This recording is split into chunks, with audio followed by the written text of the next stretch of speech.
Welcome to episode 6 of the Nothing But Bricks podcast. Today I'm joined by Just Zach Pat. Welcome to the show. Right there, how's it going? You were saying before that you did brick filming and then took a break. Could you tell me a bit about that? Yeah, so basically, right, I've been watching Brickfilms since 2007, since I was 7 years old. And at first, I just watched Star Wars ones, by Blob Studios and Pizza Movies and some of the random Forest Fire 101 ones. And I was so frustrated when I was a kid because I was like, why isn't there more Lego Star Wars videos? But the thing is, it fascinated me because I had no clue how the bloody hell they did it. So I kept trying to make films with Lego characters and but actually film them instead of taking pictures. So it was really bad. But then around late 2011, I realised, so they just keep taking a picture and then move it, step by step, frame by frame. That takes a long time, but I might as well give it a go. So I gave it a go, and most of the videos were just absolute trash. I had no idea how to add sound effects. I had a really crap built-in mic at the time on my old laptop, and it wasn't very good. Really old laptop. This was like 2012. I was doing this though, and it was just really bad. Then in 2014, I did up my brick filming game a little bit. I got a new laptop and brought iStop Motion Pro, but I just had no idea what I was doing. So most of the videos were they're absolute crap.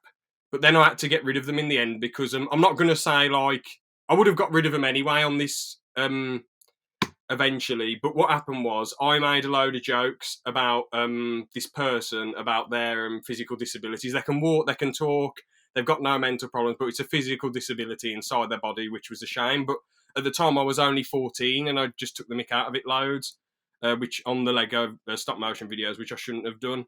So I had to get rid of it once. Then I tried to bring them back again, but then they found out, and then I had to get rid of them again. But I did keep brick filming for a little bit more time. I did a few more brick films, but then I just got rid of them because in secondary school people thought my brick films were cool, but then in college I thought, time to grow up a bit, time to stop doing this. So from 2016 to 2020, I just totally stopped watching brick films. I watched a little bit of Keshan and Forest Fires films when they came out, but they're proper. They're really high level with their stuff. They're proper filmmakers, with the mouth movements and the lighting and all the special effects and the action and the dialogue and just everything. It's great. But I haven't watched regular brick films since from 2016 2020. But the reason I got back into it was because I was having a really bad time with this apprenticeship I was doing. They wasn't really giving me good training, so I packed that in. And because of this virus, there hasn't been many jobs around, so I was given a crap ton of free time. And I joined this stop motion server because I thought I might as well start watching, brick films again and try and learn about it. So in the future, when I do get a job again, I'll be able to buy what I want to buy. And in the end, this geezer said, who's got the most subscribers in this stop motion group chat on Discord? And they said, we've got Ed Bound in here. And then I was like, I've never heard of this bloke. I think he was on 60 odd at the time, 60,000 something subs. And I clicked on his channel. I thought, these brick films are bloody amazing.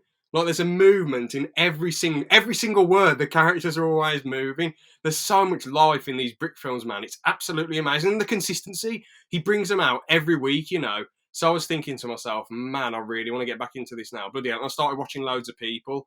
Again, I started watching old brick films from years ago. I started watching new brick films. I started listening to some brick films podcasts like the World of Brick Films with Silly Penta and I don't know the other dude's name. I'm sorry. He's a cool dude. I just can't remember his name. I'm so sorry.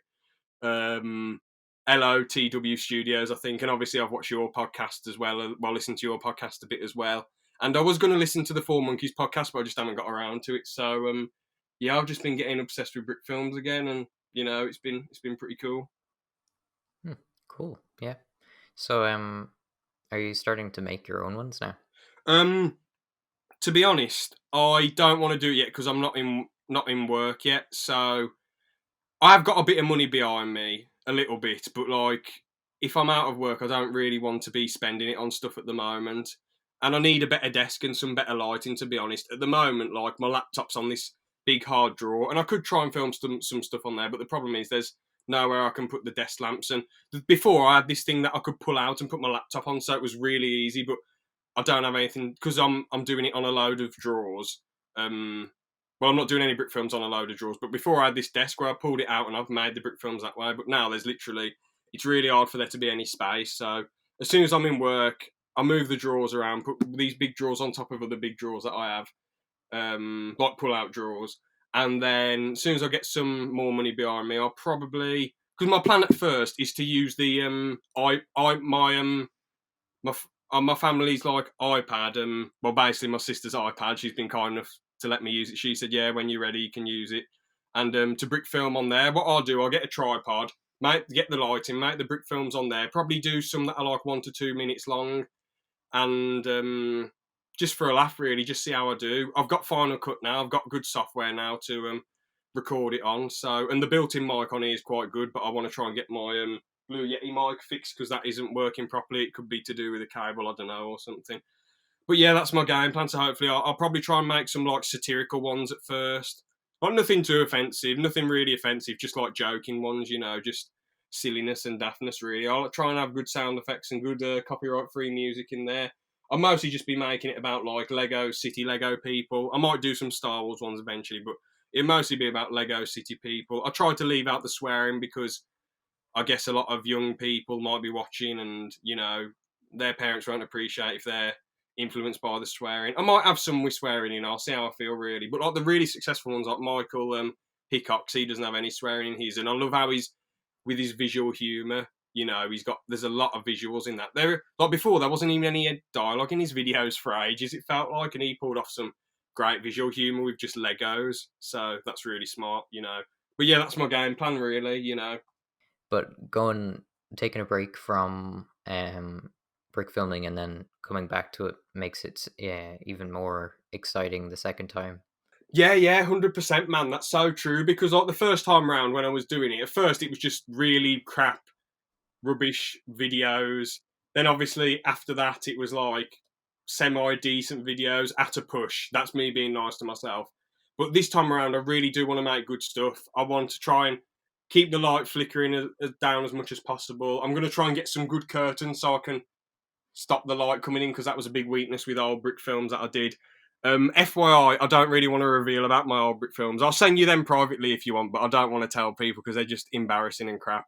I know it's good to see where you come from, but like these were just beyond rubbish. Honestly, I was doing it because I saw that brick films got views, and I thought, oh, I enjoy doing this, and I might as well keep doing it.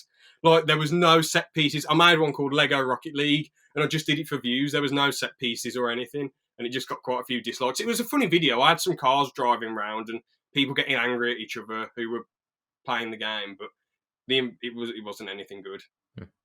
I think your mic cut out in the middle of that, but from what I heard, it sounds cool. Yeah, yeah. So what's your favorite part about making brick films?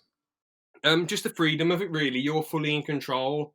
Like I'm not really that bothered about the film industry because I did it at college and I just got fed up. And you basically have to just give up your whole life, man. It's unreal. Like you just have to give up so much time, and you have to move to big cities. And I'm not got no problem with big cities, but like I'm just not a big city person. If you get me, I don't want to move to Birmingham or London or wherever and go all over the gaff or have to move to Hollywood, you know. So I feel like brick filming is a good way to make a story and get your story across. And even if you try and make amateur films, you and your mates can get together and make an okay low budget, you know, amateur film. But like, you can't have guns in it. If you do, you have to have the orange thing on top. Obviously, you can't buy guns in the UK. I think you can buy like pistols and shotguns. I don't know. But like you can't buy fake guns or anything. If you do, the police get annoyed. You have to have an orange thing on the front and then mask it out with the editing. And also, like you can just make the sets more grand. And with real life films, you get a lot of people getting annoyed where you film, or you have to pay someone to film somewhere, or you have to film on loads of public property places. And I just feel like brick filming is a better way to be creative because you can make whatever environment you want. You can have whatever figures you want, practically nearly any story you want. Obviously, there are limitations, but there's way more limitations with amateur and professional filmmaking at a low level. Because obviously, some films, they might only have a few million put into it, but you can't make it look that good or make it feel that grand.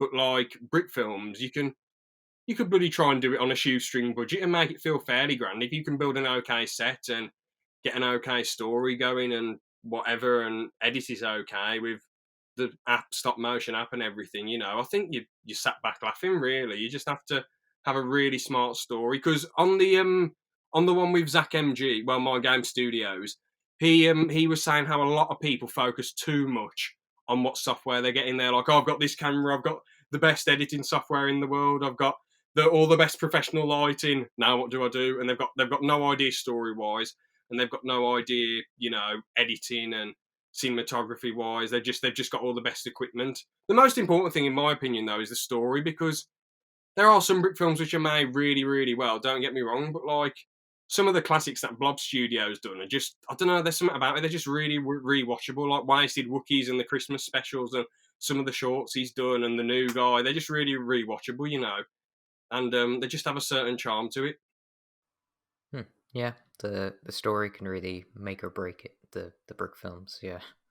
Um, yeah, I found that myself that the story can be one of the hardest parts to get the hang of, but it's pretty fun once you get the creative ideas written down. Yeah. What's the hardest thing you've done, like brick filming wise, so far? Well, I did one shot where there was like a jet flying in to the scene, but it was like a green screen instead. But it was really hard to figure out how to edit in the jet to look like it was flying in. So that was probably the hardest thing. Did you manage to pull it off in the end? Yeah, I think so. It looked okay. It kind of went on top of the characters, but that was only for a second. But yeah, I was pretty happy with it afterwards. That's good. Have you ever seen Lego Star Wars: The Lost Tale? I haven't, no. Oh, the editing in that was amazing back in the day. Like, I remember watching it, like, when it came out. I think it was like 2010, and I was absolutely blown away by it. I probably watched it like loads of times between 2010 and probably 2014. I absolutely loved it. I was so gutted they wouldn't do a sequel, but it's whatever really. That geezer who made it and his mates, they're probably doing other things, and that's fair enough. But the computer effects in that were quite good. They made actual ships. The little fighters were flying around, they were more like straight. They didn't turn. They were just like moving around in like one way. They didn't move. Like, it's hard to explain, but if you, I'll send it you later. It's quite a decent one, to be fair. I don't know if you'll like it, but I loved it back in the day, man. But the computer graphics were really good in that, and some of Gareth Pugh's Brick films had amazing computer animations for the time that he brought them out years ago. Yeah, sounds good. Yeah, sounds like a really interesting brick film. Yeah. Are there many brick filmers who you like who don't have that much clout but deserve it? Who you're a big fan of? Um. Well, I did like the previous guests that were smaller channels. I really got into their videos recently. So yeah, anyone who's on the podcast, I guess. What sort of brick films do they do? Like, what genre? Um, well, Jaffa Cakes Pro does uh like history recreation videos. Ah, So that's nice. yeah, it's pretty cool. And Brick Bros Productions of the UK are working on a Batman series thing, which looks really good. Yeah, so yeah, the previous guests, I'd say. Cool, man.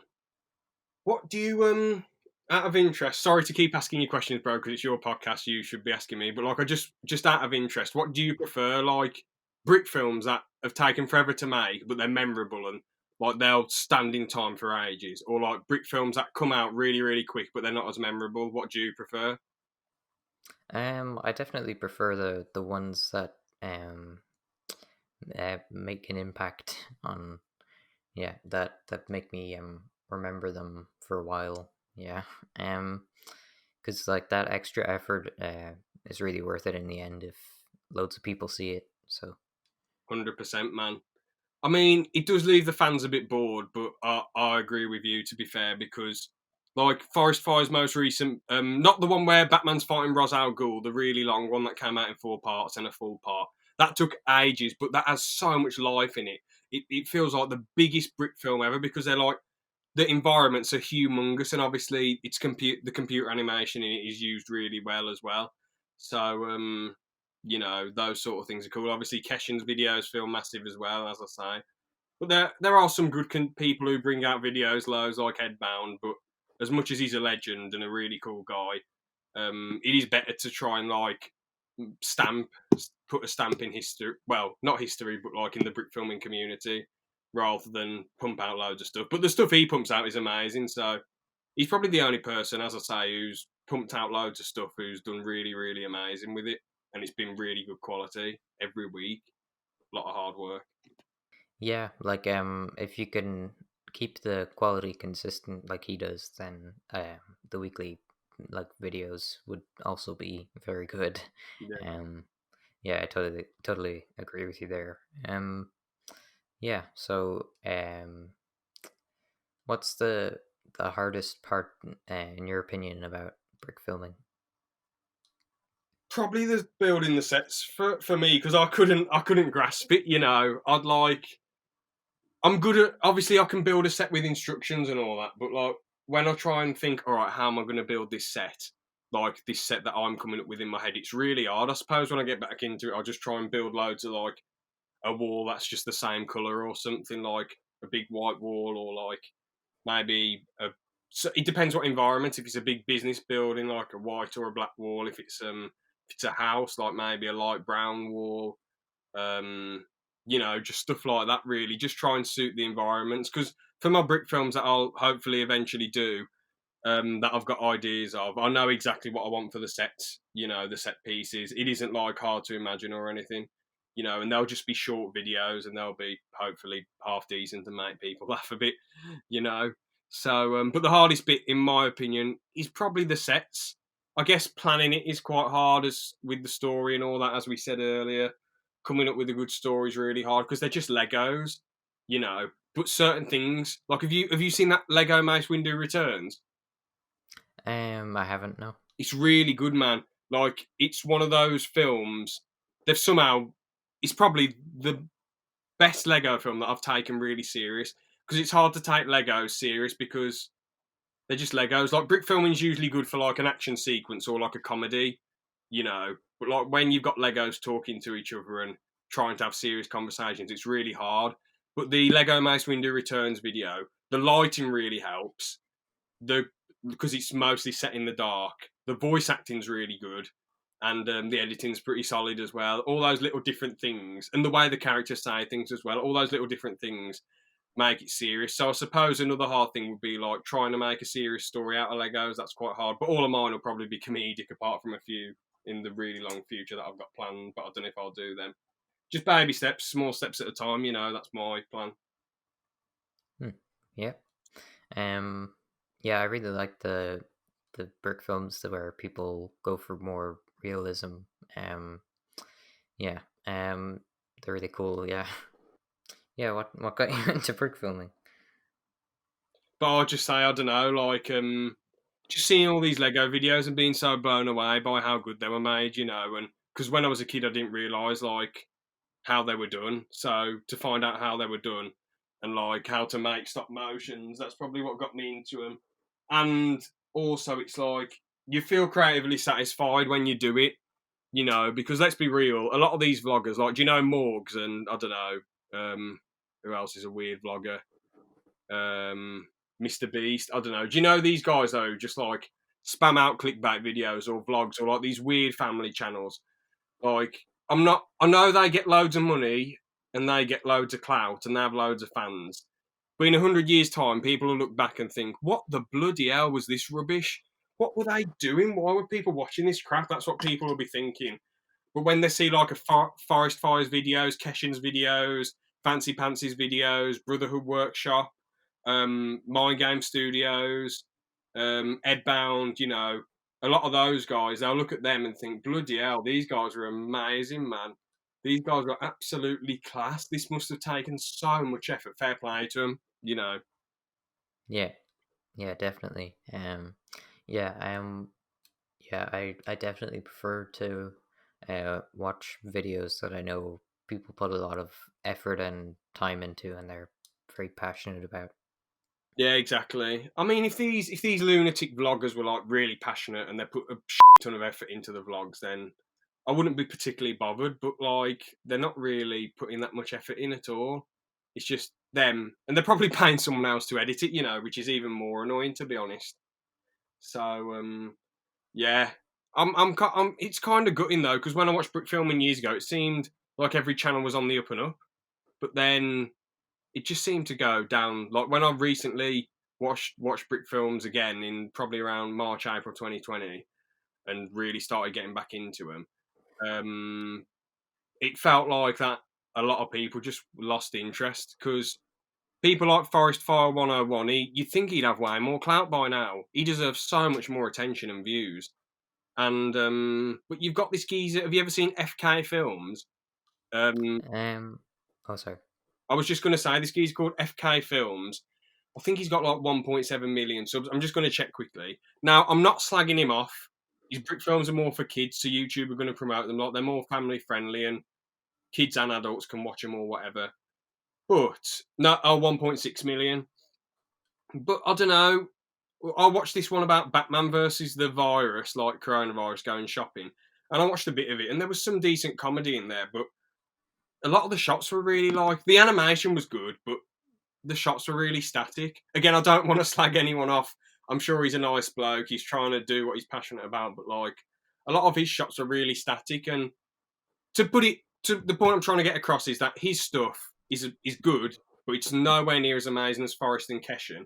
And he's got like way more clout than Keshan, and like 500k more subs than Forrest, which I don't really think it's fair, but it's what people like. I guess brick films. A lot of kids and young teenagers like them. Then probably if it's like a little kid, their parents aren't going to be happy if they're watching Forest Fire swearing all the time. So Yeah, yeah. Um, Yeah. It's also kind of funny, like I'm sure a lot of the people who are making brick films now would have watched like Forest Fire's videos back whenever like uh 10 years ago or something, and like got driven inspiration from that. So it's kind of funny to think now that like the bigger guys probably like found his videos. yeah, definitely. I reckon he's a massive inspiration because there wasn't any Lego Batman before he started making them. There was probably him and Keshan did a Dark Knight video, and that's all it feels like that there was really.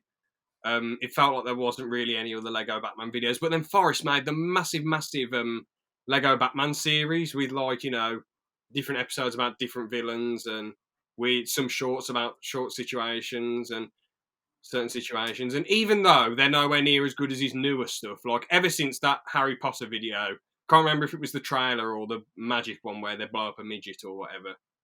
Um, Oh yeah, after them he really bumped it up, but beforehand there wasn't really much going on, and like a lot of the fight scenes were just them like rolling around on the floor, so there wasn't much going on, sadly.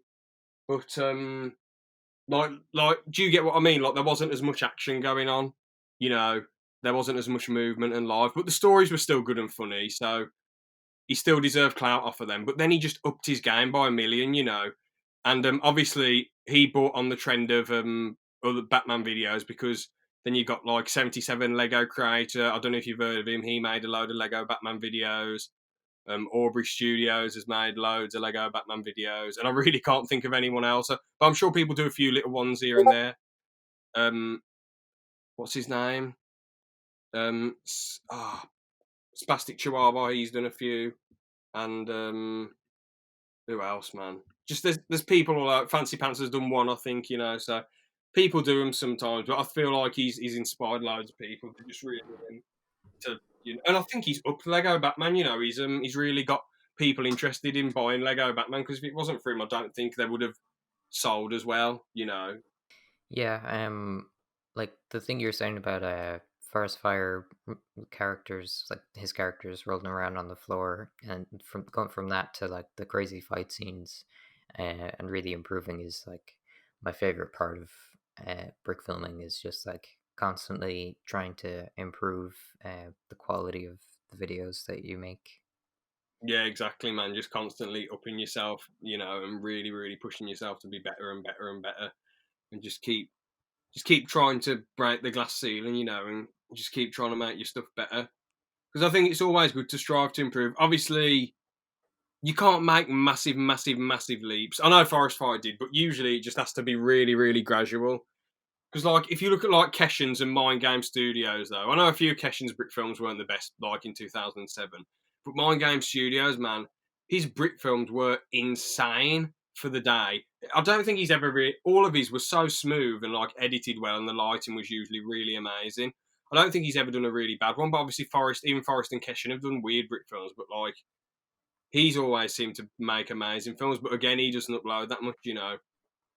Yeah, yeah, it's definitely um not being able to upload that much because it takes so much time. It probably doesn't help it like get more subscribers as well because YouTube would probably recommend other channels that can upload daily or yeah. So it probably doesn't help that brick filming takes such a long time.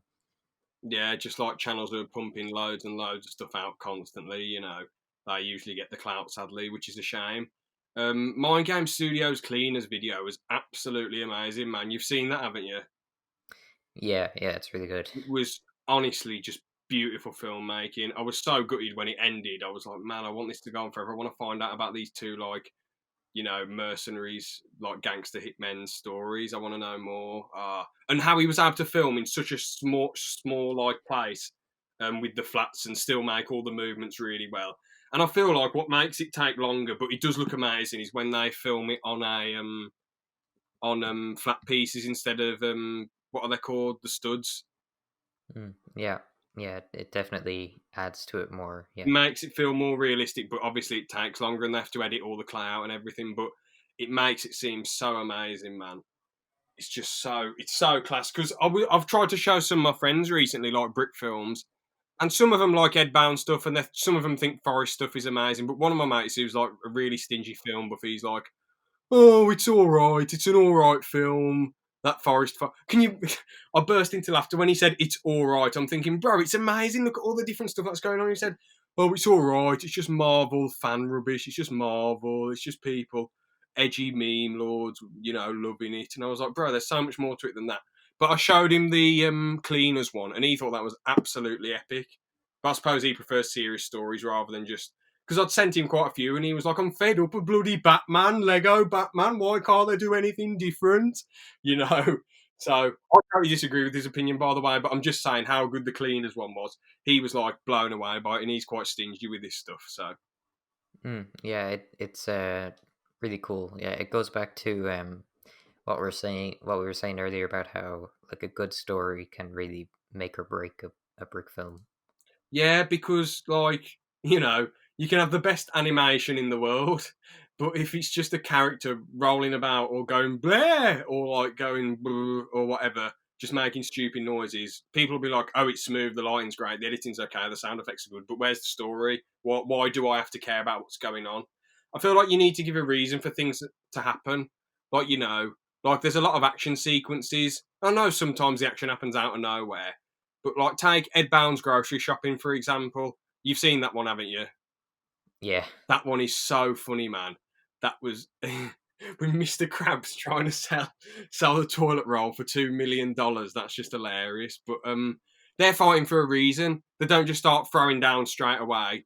Bucky and Captain America are pissed off because Mr. Krabs is selling stuff for so much money, and what's his name, Solid Snake. He's trying to take I don't know much about Metal Gear, but he's trying to take the stuff away, the toilet roll, and then you've got an Overwatch character, and I think another Overwatch Hanzo and Genji. I think they're fighting as well. Again, I don't know loads about Overwatch characters, but they're fighting as well, and it's just really cool to be honest. And it concludes really well because Snake comes around chucks the mine in the air and stops Mr. Krabs and Genji or whoever from hitting Bucky and Captain America. So that was cool. And I loved how it was long as well. But I bet he did that in 3 weeks. Can you believe he made a 7 minute brick film in 3 weeks? That must have totally burnt him out, man. That must have been so much stress to like, because obviously with his Patreons, I know they're nice people and all that, but imagine if they started getting aggro and saying, "We're paying $5, we're paying $10, we're paying $15. Where's the videos?" That would not that would be quite a lot of stress for him, I bet. But I'm just really glad that he did a 7 minute one because that's so cool. That was the first one I watched of his, and it made me think this bloke's a legend. And I kept watching loads more of his videos, all the old ones, and I always tune into the new ones. But yeah, it was just that film was just epic, man. I absolutely loved it. Yeah, it was really cool. Yeah, but like what you're saying, like the weekly uploading must be really stressful, I'd say. Yeah. Hmm. Um. So you mentioned before about wanting to see more Star Wars videos, but This was when I was a kid, little kid, 7 years old. But yeah. right. But what other kinds of Lego do you enjoy? Well, obviously Star Wars was my favourite at first. I absolutely loved it. The Lego Star Wars games, the one and two, and the complete Saga were my first proper exposure to like Lego and the Star Wars films. So I remember saying to my dad, "Oh no, he's turning into Darth Vader. What's going on?" When I was like 5 years old, and then he was like, "Oh well, you'll have to wait for the next game to find out or watch the films." I was like, "Oh, I don't want to watch the films. I want to play the game." So I was so excited for Lego Star Wars 2. Then I got that, and then I was like, "Man, this is epic!" Yeah. Then I watched the Star Wars films and thought, "This is amazing." So by 2007, when the complete saga came out, got it on the Wii, and I was like, "Man, let's look up Lego Star Wars." And I saw obviously all these videos, and I thought, "This is epic." But sorry, I'm getting sidetracked. You're saying like, what other Brit films did I like? The ones about like Lego City people, they're really fun to watch. Um, Avengers ones are all right, but I feel I don't know, man. I just like it's really hard to explain, but I just feel like there's only so much you can do with them. Like Batman, like the Forest Fire ones. You've got so I really like the Batman ones because you've got some you can do so much with them and like make Batman an absolute idiot. But like with the Avengers and Marvel, usually people like those sort of films when all the characters are together, and it's hard to give one character loads of exposure when you have to when the best Brit films that you can make for Avengers have to include all the characters over and over again. And like, I just feel like Batman can stand out on his own saying something stupid, but with the Marvel characters, unless it's like Spider Man, you usually need like loads of different people involved, loads of different voice actors and characters usually. What else is there? Oh man, what's it called? I said Lego City, Lego Star Wars, Batman, Avengers.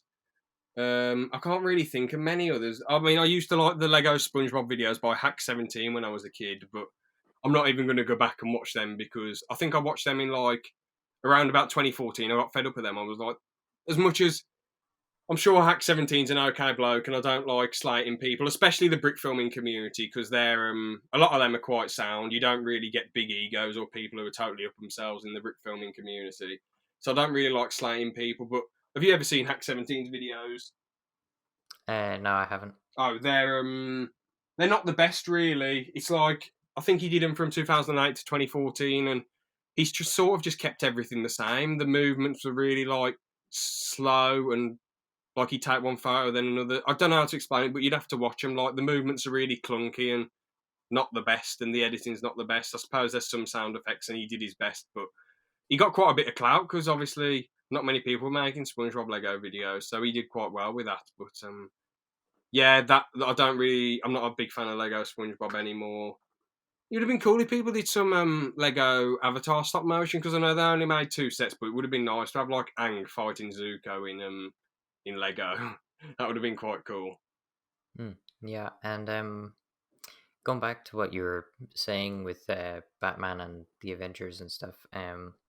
Yeah, I totally get the like oversaturation almost of like so many Avengers videos because of the movies, but like since Batman is a darker character and has like a darker backstory, You can go like the comedy route or the more serious route if you want to, and they both work really well. And I feel like with Avengers, though, there's only you can only take it so far with the satire and the daftness and the parody. You can't. It only you can only push it so far. I know there's loads of people, but like some of the best jokes in telly in general usually just include like 1 to 3 people or a fourth person just sitting there. Like, have you ever seen Only Fools and Horses? Bits of it, yeah. Some of the funniest jokes in there, it's just like a one word thing, and obviously you can't really get a proper facial reaction from Lego people. But like, I suppose it's about building up characteristics. I feel like it's better if people would make their own characters instead of like just talking about the Avengers and all that daftness. And maybe it'd be cool if they made their own characters up and made their own stories and own universes. Yeah, yeah.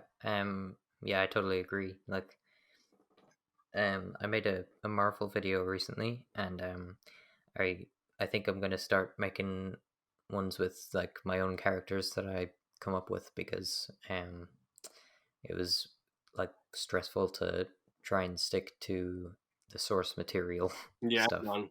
And it's also quite hard, like, and you have to keep finding people that sound like them. Like, with heroes and stuff, you usually have to try and make it sound like them or sound similar to them or how you think they sound. Like if Iron Man came in with a Russian accent or a British accent or whatever, or anything that isn't Robert Downey Jr.'s accent, people would be like, "What the hell is this? Iron Man's not doesn't sound like this. What the bloody hell are you doing?" So you do have to try and account for the voices as well, because with voice acting, like sections of discourse, people are like, can people do this impression, can people do this impression, can people do this impression, and it's like you're not really going to get many people on board. I understand what they're trying to do. They're trying to get do videos that they're passionate about with the Lego they've got, and obviously make something that might get some views and that they might enjoy doing. But if you just said to people, we're going to have normal characters, just use your normal voice, and we're going to create characters around that, just say things how I message you or tell you to say them, and just build it from there, really. Yeah, yeah. I've definitely found that writing my own characters is um a lot more enjoyable than writing for like Marvel or Star Wars or something. Yeah, so and with voice acting as well. Like, uh, I could probably just ask my siblings or something to do the voices for this next one. Um, but for the last one, I actually got voice actors off Fiverr to do it. So yeah, it'll definitely be an easier process. It's good of your own siblings to actually help you with it. To be fair, because a lot of people would probably be like, "Oh, I don't want to do that crap. No, I don't want to be on the internet." So. Yeah, yeah, yeah. Well, if they want to, I haven't asked them yet, but yeah, that, yeah. Do you still like buy Lego sets? That's a really good one. I was trying to think about that. I was thinking, what do I want to say? And I was thinking that was something I really wanted to bring up, but I couldn't remember. But thanks for reminding me, man. Um, I haven't bought. I bought one set in 20. The last set I bought, I think, was the Lego Star Wars Battle Pack with the 212 Troopers, the Cody Squadron. So whenever the year that came out, that was the last Lego set. I'm just going to check when it came out. But yeah, I bought Lego from 2005 to mostly in 2014. When 2015 rolled about, I just bought that one. Mainly because I've got more than enough Lego. To be honest with you, I've just got so many boxes full of it.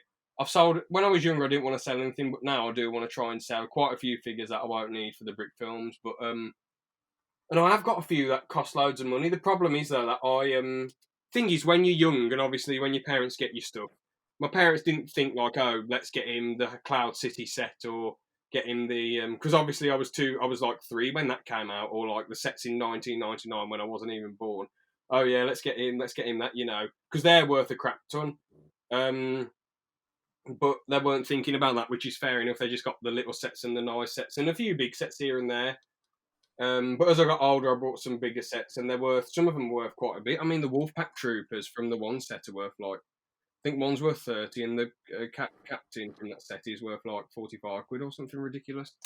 So it is cool. If with Lego, I'm mostly ever since like 2011, I just bought it just for stop motion. I didn't really care about playing with it or messing about with it.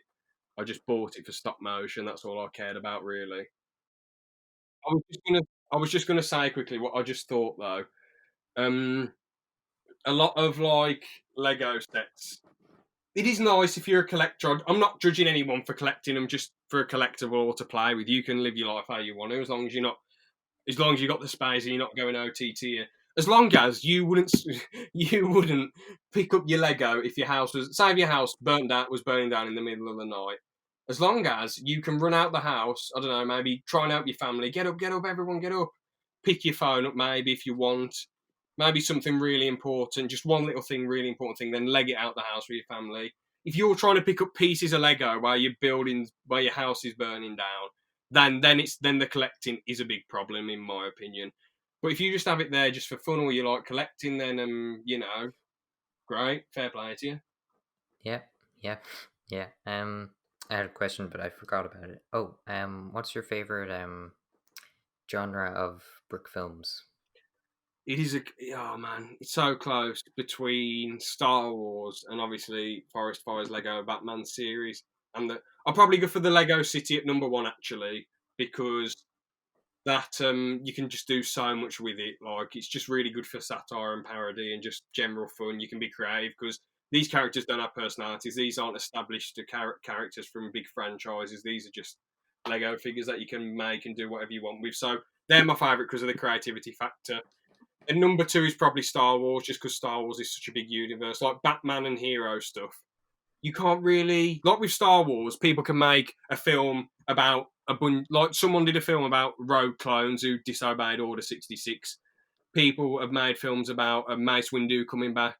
People have made films about a Obi-Wan story on Tatooine. But with Batman, there's only so much you can do. I suppose you can do a story about him getting trained by Ra's al Ghul because it's all about one person. That's the problem. So it's really hard to like make more out of it. So I'd say Star Wars is definitely a number two. And then obviously it's about more than one person, Batman, but like Star Wars, there's about a million characters and a million planets and loads of different species and types of soldiers and different things going on in different sets.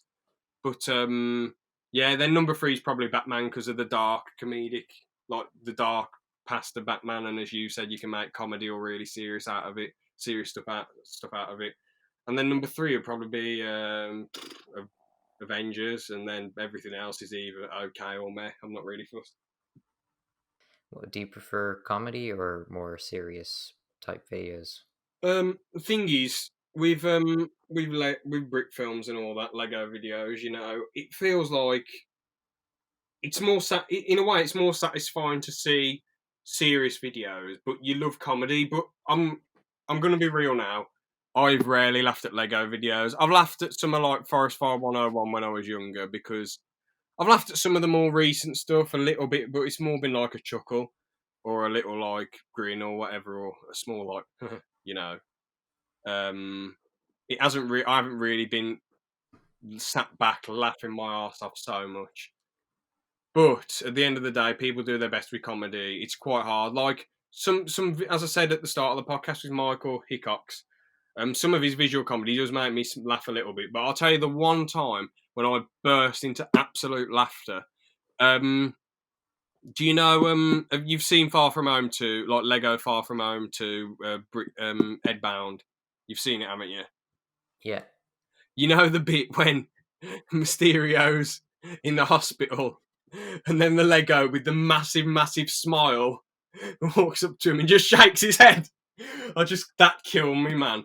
I couldn't stop laughing at that bit. Honestly, that was so funny because like it's just. I know it doesn't sound that. Well, you've seen it. Like, did you find it funny at all, or was it not your type of humor? Or yeah. I think Edbound's type of humor is like my humor as well, which is why I really like his videos. Yeah. and Mr. Krabs made me laugh quite a bit as well because he's like, "It's the only way anyone's ever made billions, and I'd gladly do it again." And like, there's so many people who you meet over the years who are like, because at the end I sent to some of my mates like, "Oh, doesn't this remind you of so and so, this person or whatever?" And then it's like, I have not learnt the error of my ways. Ye be warned, I will have all the money. And like, there's just so many people who are like that in real life, man. They don't show it, but there are some people out there, you know, who are just totally just like Mr. Krabs, just not particularly nice and a bit greedy. But there you go. Yeah, cool, cool. Yeah. I've got an interesting one for you. What do you think about brick filmers getting involved with politics? Because I just want to say quickly, one of Ed Bound's videos, obviously there's a little bit of political satire in there, like he has Obama fighting Thanos, and he goes on about greed with people, with businesses in the, well, that's what he was implying with the Mr. Krabs being the greedy businessman and whatever. And he made a really blatant slap in the face one as well about when it's Avatar airbending, and then there's a policeman going, "Oh, I'm fearing for my life," and then um, the policeman gets hit, and Ed's voice comes in and says, "Don't trust cops." And it's like, what? But the question is, what do you think when Brickfilms get involved with politics? Because I think he's the only one who's made political like gestures in his videos. Hmm. Well, I don't know. Like, it depends if it's like factual or opinionated. Really, like if it's all factual stuff, it's good to spread awareness for different situations that are happening. But if it's like opinionated, then I guess like I don't know. It's up to them to express their opinions, I guess.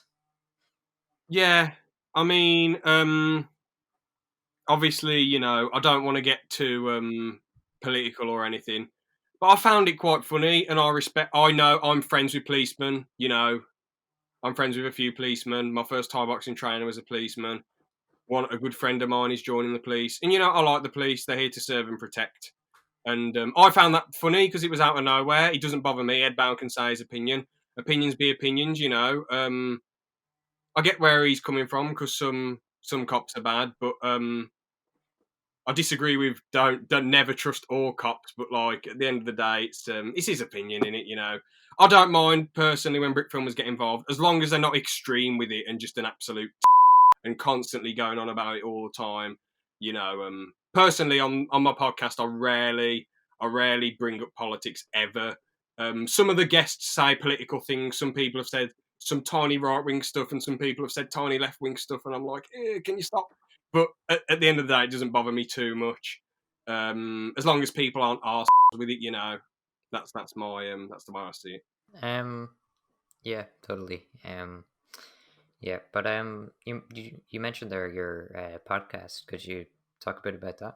Oh yeah. So what happened a few years ago? Well, not a few years ago. Sorry, I did try and start a podcast in 2016, but it was just a total failure because I didn't have proper editing software, and they're only like 20 minutes long. And I think I was filming them on my iPhone. No, yeah, I on my HTC, my really old HTC broke in 2015. It would have still worked, but my dad accidentally dropped it. But he bought me a new iPhone, which was really nice, and I was way more happy with that than the. It was an iPhone 5, and I used that for like 4 years. I was so happy with it. But the HTC was also great. But the point is, I didn't really have much editing software apart from iMovie on the phone, and I didn't have my Apple Mac, what I'm using now, till 2015. I mean 2017, late 2017. So it was really hard for me until I got my MacBook. But me and a good friend of mine called Aaron, we were talking once, we were having a laugh, and I said, wouldn't it be good if we just did like one podcast for a laugh and we do it like every 3 months? And you know, and he said, yeah, why not? And then we did one. It was a bit crap, but we did one, and it was a good laugh, really. And then a few weeks later, me, Aaron, and the rest of our squad went to see Endgame. And afterwards, I was like, bro, we've got to talk about Endgame, man. That's like, come on, bro, we got to talk about that, Aaron. And he was like, yeah, go on then. And we reviewed one of my favourite YouTubers and his favourite YouTubers, Callum's Corner. And then after that, something crazy happened with James Charles. So is it alright if I bring it up, or? Yeah, sure. You can go ahead.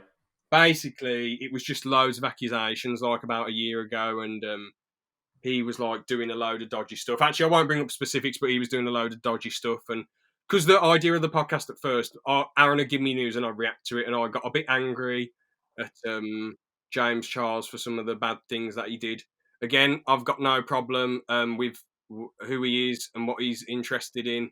I'm totally fine with who he is. His personality is a bit annoying, but because the problem is a lot of people get a bit touchy if you have a go at certain people. Like, I've got no problem. I just want to say right now, I've got no problem with him being gay or whatever.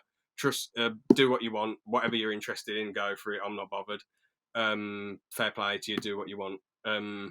But he gets on my nerves, and the actions that he did were annoying. And also, he made people pay like um one of my relatives went to meet him, and it was like 50 quid to bloody meet him. I think you pay no 50 quid for the ticket, then 100 quid to meet him. Ridiculous. So I was so livid. I was like, "Ugh." But I guess it's more for more other people's fault for paying the money to see him. But like, come on, how greedy can you be? He's already got like millions. Why do you need to charge fans 100 quid? They're the ones who made you. Like, come on. Oh, it's just sorry to go on a rant, but it's like so annoying when people are like that. But the point is, that was the third video we made. Then we made one apologising because people got the facts wrong, and Aaron got the facts wrong, and then we apologised, and then we just thought. Then we did a mental health one with one of my friends, and it just built from there. Really, it really just continued from there. I've had a few somewhat famous YouTubers on there. Now, I'm assuming you might have some young fans. Please don't look up these people that I'm about to tell you because they've got a lot of swearing in their videos, and it's very some explicit stuff in there. This dude called the Funky Dinosaur. He's he's quite. I had him on the podcast. He was quite funny. And this dude who's a friend of mine called Molly Boy was a music producer. Well, not producer. He does loads of music, and I've had him on. They're the two most notable people I've had on. Apart from them, it's just been my mates. So hopefully I can get some people with a decent amount of clout or people who are famous, somewhat famous, and I really want to talk to on there and get interested in their stories, and see what they have to say. It's their decisions. I have tried to get a lot of people on. To be fair, I've emailed a lot of people, and it's a bit annoying because a lot of people with podcasts they're too scared to like say no, which is annoying. I just rather them say no, mate. Sorry, straight away, rather than prolong it. Say oh maybe, oh yes, oh no, no, oh yes again, oh no. It's fine if they say, "Oh, not now, but I'll do it in the future," and you ask them again, then they say yes or no. But if they keep messing you about, that's annoying. What else is there to say about the podcast? I used to swear on a lot of the first ones, so if you're a young fan, don't watch. I don't think I ever dropped the C bomb unless something really aggravated me. Um, I've never used any hateful slurs on there. I totally disagree with them. And but obviously, I think I've said the F word like a million billion times on there at first, but eventually I toned down the swearing because I thought if my family watch this, they don't like swearing. They're not going to be too happy if I'm effing and jeffing on there. So I've tried my best to cut down the swearing. There is a little bit of my friend recently dropped the C bomb about this one person, but it was justified because I know I'm going on a ramble here, but it was justified because we were talking about his cat. That have you got any pets? By the way, if you have, you'll understand this. But just have you got any pets or? Two dogs, yeah. Now, his cat was just roaming about and he got shot by the idiotic neighbour. And it was only like a couple of years old or 3 years old. And he said that and that neighbour's just an absolute C bomb. See you next Tuesday. So and I don't blame him. And I said, I don't want you to swear, but I don't blame you for saying that about him because he killed your cat for no reason. Thankfully, that bloke's in prison now though. But because I think he had illegal firearms on him. So I think I'll have to watch that podcast back, but I think he had some illegal firearms on him, which you're not meant to have in England. I don't know. Something dodgy. He's got what he deserves anyway. I hope he's away for ages. Animal cruelty, man. It's so I absolutely despise it, man. I absolutely hate it. What's the point of having a pet if you're going to treat it like rubbish? Yeah, definitely. Yeah, I totally agree with that. But yeah, I'll leave a link in the description to your podcast so anyone can check it out if they go to the description. Yeah, yeah. Just a quick one last thing about my podcast. I don't talk a lot of Lego and brick filming. In the most recent one, we did talk about Legos as collectibles, but I don't have many mates who are interested in this stuff, sadly. So a lot of them are just interested in different types of videos. I've shown them the brick films and they respect it, but they're just not that bothered. So it is what it is, really. Usually, when I've voice acted for some people's videos, I usually give them a link to the channel that I want to post brick films on.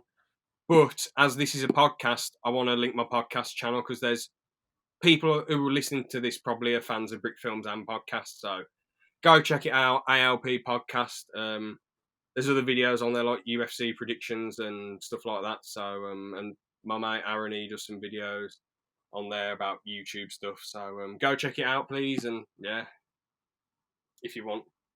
Yeah, cool. Yeah, yep. Sounds really interesting. Yeah. So to finish off the podcast, is there anything that you'd want to bring up? probably just like I really hope your podcast keeps going.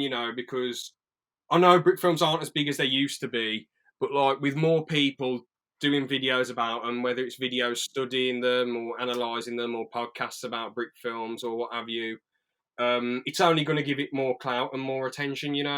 It's not really going to hinder it or harm it or anything. So I just really hope that you continue doing your podcast. And if anyone out there, if you want to make brick films, obviously my situation, I want to wait a bit till I can get the right equipment and the right setup. But if you have a semi decent setup, if you have some decent lighting, just go for it, man. Seriously, just try and go for it. Just come up, try and focus on the ideas. Try and focus on the ideas a lot more than the actual film itself. Like obviously cinematography, editing, it's all important. It's all really good, well and good, but you need the stories there. You need reasons for people to care about the characters, and get invested and get interested in them. Because otherwise, they're, as I said before, what's the point? If it's exactly the same with film, sort of. If a film can look good and be edited well and have amazing graphics, but if the story's a load of rubbish, then who's going to care? Who is really going to be bothered? So just try your best, make the best of what you've got, and that's all I've got to say, really. Um, Thank you very much for having me on, bro. I really appreciate it, man. I hope your podcast does well and you get some more famous. Oh no, I'm not famous, but I mean, I hope you continue to get good people on and hopefully get some really big people on so you can have some good conversations with them, like Forest Fire and Edbound and Keshan and whoever. Thanks. Yeah. Yeah. I really hope I get some people like that on at some point. Fingers crossed, man. I mean, they did the World of Brick Films podcast, and they were happy to help them. So hopefully they'd help you as well. So yeah, Hmm, cool. Yeah, I'll look into that anyway. But yeah, thanks for coming on anyway. yeah, no worries, man. Thanks for having me. Cool. Yeah.